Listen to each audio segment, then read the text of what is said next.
10장 14절부터 29절입니다. 열왕기상 10장 14절부터 29절 말씀입니다. 저희 한 절씩 번갈아 가면서 교독하겠습니다.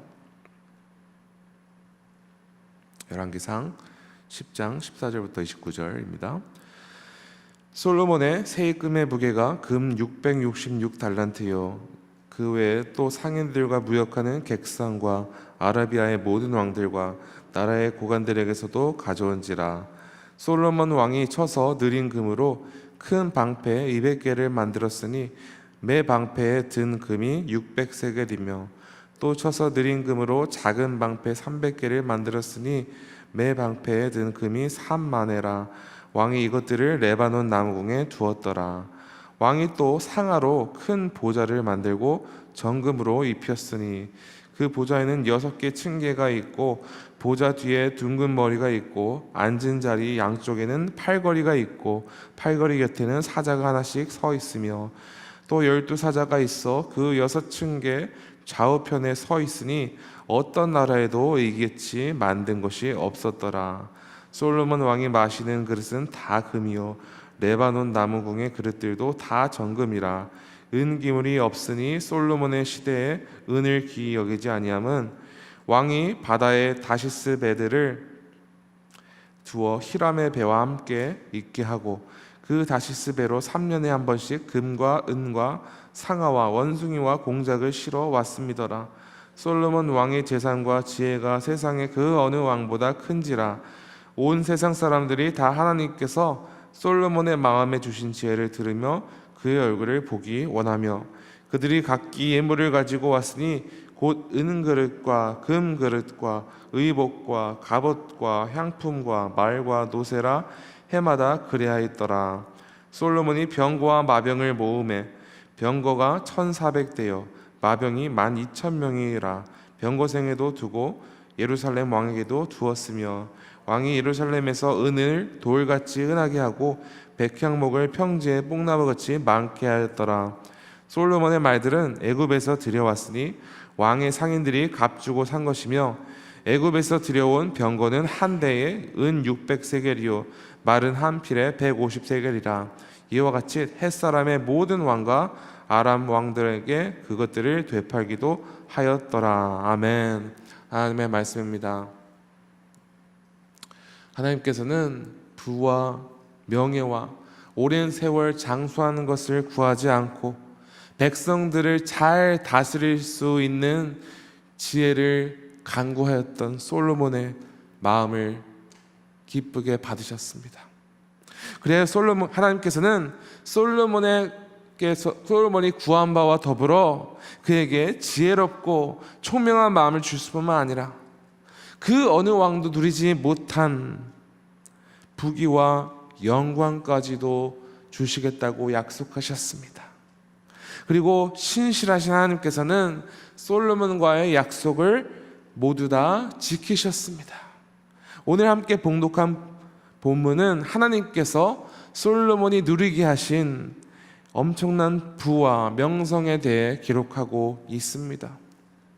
먼저 14절부터 22절은 솔로몬 왕이 부를 상징하는 순금을 얼마나 소유하고 있었는지 알 수 있는 기록들이 있습니다.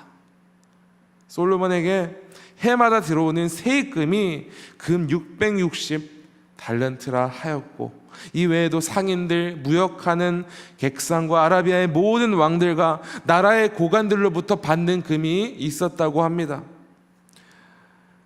솔로몬은 그 금으로 총 500개의 금 방패를 만들었으며 심지어 솔로몬의 보좌를 만들 때 사용된 상어도 그 금으로 입혔다고 합니다. 또한 솔로몬이 마시는 그릇은 다 순금이었으며 레바논 나무 궁의 그릇들도 모두 순금이었다 기록되었습니다. 그리고 21절 후반부 말씀에는 은기물이 없으니 솔로몬의 시대에 은을 귀히 여기지 아니함은, 한마디로 금이 너무 흔해서 은이 별로 귀하게 여겨 보이지 않을 정도였다는 것입니다. 그거 얼마나 금을 많이 보유하였고 부유하는지 알 수 있는 말씀입니다. 그리고 26절부터 29절에는 솔로몬이 보유하였던 수많은 병거와 마병에 대해서도 기록하고 있습니다. 출애굽기 14장 7절에 의하면 모세의 인도 따라 홍해를 건너는 이스라엘을 쫓기 위해서 바로가 보낸 그 특별 병거의 수가 600대였으며 그 외 모든 다른 병거도 동원하였다고 했습니다. 물론 600대 외에 총 몇 대의 병거가 있을지는 모르겠지만 솔로몬이 보유했던 1400대의 그 병거는 이 애굽이 보유한 특별 병거의 2배가 훨씬 넘는 숫자였습니다. 한마디로 솔로몬은 애굽이 전성기에 누렸던 군사력보다 훨씬 강한 군사력을 가지고 있었던 것입니다. 그러므로 열왕기상 저자는 솔로몬이 누렸던 부와 명성에 대해 이와 같이 정리하고 있습니다. 23절입니다. 솔로몬 왕의 재산과 지혜가 세상의 그 어느 왕보다 큰지라. 아마도 이스라엘 역사에 있어서 그리고 그 고대 시대의 모든 역사에 있어서 솔로몬과 같이 부유하고 그 명성을 떨치던 왕은 없었을 것입니다. 그래 온 세상 사람들이 그 금으로 가득한 솔로몬의 궁과 솔로몬의 지혜를 직접 눈으로 확인하기 위해서 예루살렘으로 몰려왔던 것이죠. 그런데 오늘 본문 말씀만 읽고 오로지 부와 명성에만 집착한 솔로몬이 자신만의 힘으로 이 모든 것을 얻게 되었다, 이렇게 해석하는 것은 올바른 해석이 아닙니다. 왜냐하면 솔로몬이 누렸던 모든 부와 명성과 군사력은 모두 하나님께서 허락하신 것이죠. 또한 온 세상 사람들이 솔로몬의 부와 명성을 듣고 예루살렘에 찾아온 것도 모두 다 솔로몬과 함께 하셔서 하나님의 영광이 그곳 가운데 나타났기 때문입니다. 하나님께서는 솔로몬에게 약속하신 대로 그가 부귀와 영광을 누리게 하셨습니다. 하나님께서는 자신이 선택한 이스라엘 왕을 통하여서 온 열방이 복을 받으리라 말씀하신 바와 같이 솔로몬을 도구로 사용하셔서 온 나라 사람들에게 자신의 영광을 나타내고자 하였던 것입니다. 그렇다면 솔로몬은 당시 온 백성들에게 주목을 받고 그와 부와 명성을 통해 주목받고 있을 때 그는 과연 하나님의 영광을 위해서, 하나님 나라를 위해서 온 마음을 다해 헌신하고 있었습니까? 하나님께서는 솔로몬에게 지혜와 총명을 더하실 뿐 아니라 부귀와 영광을 누리게 하시겠다고 약속하시면서 그가 반드시 지키고 행해야 할 바를 이와 같이 당부하셨습니다. 열왕기상 3장 14절입니다. 내가 만일 내 아버지 다윗이 행한 같이 내 길로 행하며 내 법도와 명령을 지키면 내가 또 내 날을 길게 하리라. 즉 하나님께서는 솔로몬이 자신의 법도와 명령, 즉 하나님 뜻대로 행하며 순종하는 자가 될 것을 명령하셨습니다. 과연 솔로몬은 그러한 삶을 살아갔습니까? 그의 최고 중심이 하나님의 뜻을 행하는 것이었습니다. 물론 오늘 말씀에는 직접적으로 솔로몬이 주 앞에서 범죄하고 우상을 쫓아가는 했다는 그런 정확한 기록은 나오지 않습니다. 그러나 우리는 하나님께서 이스라엘의 왕을 세우기 한참 전부터 이스라엘 백성에게 이스라엘을 다스리는 왕은 반드시 이와 같이 지키고 행해야 한다 기록한 말씀을 주목해야 합니다. 신명기 17장 16절과 17절을 제가 한번 읽어보겠습니다.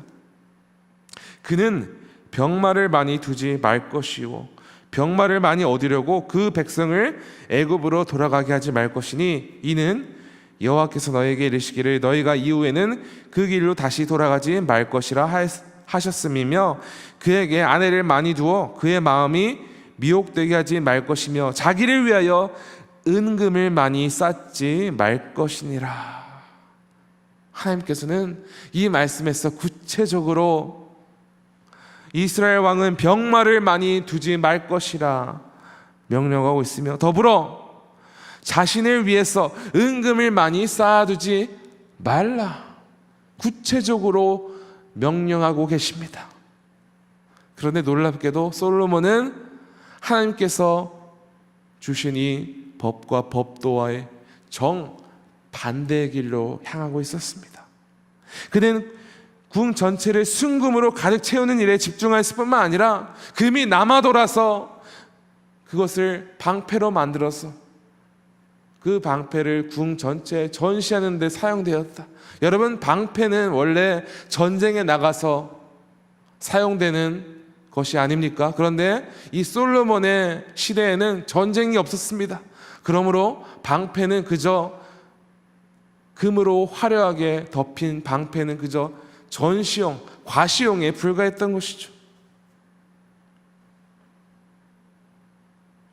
그리고 28절과 29절에 보니까 솔로몬이 자신을 위해 충분한 병거와 병마를 모으기 위해서 애굽에서 직접 말과 병거를 사고 되팔기 하였다. 여러분, 이 사고 되팔다라는 것은 이 비즈니스, 뭔가 거래를 하고 더 불리기 위해서, 더 많은 것을 누리기 위해서 행하는 행위가 아닙니까? 한마디로 솔로몬은 하나님께서 허락하신 부와 명성의 복을 하나님을 섬기기 위한 도구로 사용한 것이 아니라 자신의 만족과 이익을 위하여 부와 명성을 늘려가기에 바빴던 것입니다.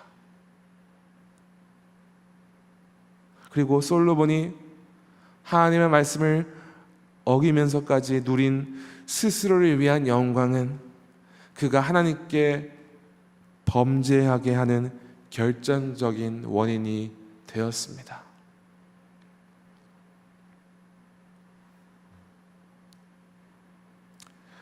우리는 그리스도의 피로 하나님의 소유가 된 자들입니다. 하나님의 소유라는 것은 더 이상 자신의 삶이 내 것이 아니라는 것입니다. 하나님의 소유가 된 백성이 누리는 제일 특권은 하나님께서 우리의 영혼을 끝까지 책임지신다는 것입니다. 그 뜻은 우리가 이 세상에서 하나님의 뜻을 이루기 위해서 사는 동안에 우리에게 필요한 모든 것을 채워주신다는 것이죠. 그리스도인은 모든 잃어버린 영혼이 하나님께 이르게 하기 위한 연결고리 역할을 해야 되는 사람들입니다. 우리는 분명한 소명이 있습니다. 하나님의 영광을 위해서, 또 다른 민족이 하나님의 영광을 알고 하나님께 돌아올 수 있도록 그 역할을 감당하는 것이 바로 우리가 가진 소명입니다. 이스라엘 왕은 이스라엘 백성들이 하나님의 뜻에 전념하고 올바른 길을 걸어갈 수 있도록 몸서 주께 순종하는 일에 전념해야 하는 소명을 가지고 있었습니다. 그러나 솔로몬은 그러한 삶을 살지 못했죠.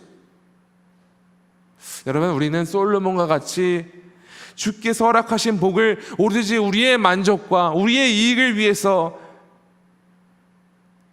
독차지해서는 안 됩니다. 솔로몬과 같은 똑같은 실수를 범해서는 안 됩니다. 우리는 하나님께서 우리에게 허락하신 모든 재능과 물질적인 복, 인간관계, 이 모든 것들을 동원해서 하나님 나라를 위해 헌신해야 마땅합니다. 우리에게 이 모든 것이 주어졌다고 해서 이것이 다 내 것이 되는 것이 아니죠. 다 나의 이익을 위해서, 내 나라를 확장하기 위해서 사용돼서는 안 된다는 것입니다. 오늘 성도 여러분께서는 하나님께서 여러분에게 허락하신 모든 달란트와 자원을 통해 하나님의 이름을 높이며 하나님 나라를 확장하는 일에 사용하고 계십니까? 오늘 하루를 시작하면서 먼저 솔로몬에게 약속하신 대로 복을 주셨던 것 같이 하나님께서 우리 개개인에게 허락하신 그 구원의 은혜와 더불어 주로 말미암아 누리고 있는 모든 것에 감사하며 나아가시길 소망합니다. 그리고 하나님께서 우리에게 허락하신 모든 것을 나 자신이 아닌 하나님 나라를 위해 사용하며 주께 귀하게 쓰임받는 지구촌 성도 여러분 되시기를 간절히 축원합니다. 함께 기도하겠습니다. 하나님 아버지 감사합니다. 주님, 우리는 주께 속한 백성입니다. 그리고 하나님께서는 주의 백성들을 마지막 끝날까지 지키시고 책임지신다 하셨습니다.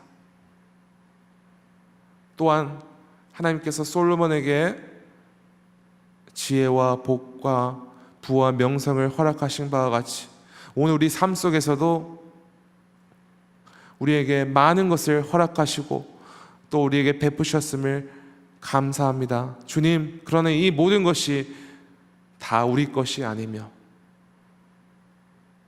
우리는 주의 나라를 위해 충성하도록 부름받은 존재임을 믿습니다. 주여, 우리가 솔로몬과 같은 길을 걸어가지 않기를 원합니다. 우리의 이익을 위해서, 우리 자신 나라의 확장을 위해서 살아가는 것이 아니라 오직 하나님 나라를 위해서 하나님께서 우리에게 베푸신 그 은혜에 감사하며 또 그 주님 한 분만을 섬기기 위해서 우리가 가진 모든 것을 다 헌신하며 주를 위해 살아가는 주의 거룩한 백성 되게 하여 주시옵소서. 또한 우리의 헌신을 통해서 우리가 주의 나라를 위해 귀하게 쓰임받는 역사 있게 하여 주시옵소서. 오늘도 그러한 하루 살아가게 하실 주님을 찬양하고 감사하오며 이 모든 말씀 우리 구주 예수 그리스도 이름으로 기도합니다. 아멘. 하늘에 계신 우리 아버지여, 이름이 거룩히 여김을 받으시오며 나라가 임하시오며 뜻이 하늘에서 이루어진 것 같이 땅에서도 이루어지이다. 오늘 우리에게 일용할 양식을 주시옵고 우리가 우리에게 죄 지은 자를 사하여 준 것 같이 우리 죄를 사하여 주시옵고 우리를 시험에 들게 하지 마시옵소서. 다만 악에서 구하시옵소서. 나라와 권세와 영광의 아버지께 영원히 있사옵나이다. 아멘. 개인적으로 계속 기도하시겠습니다.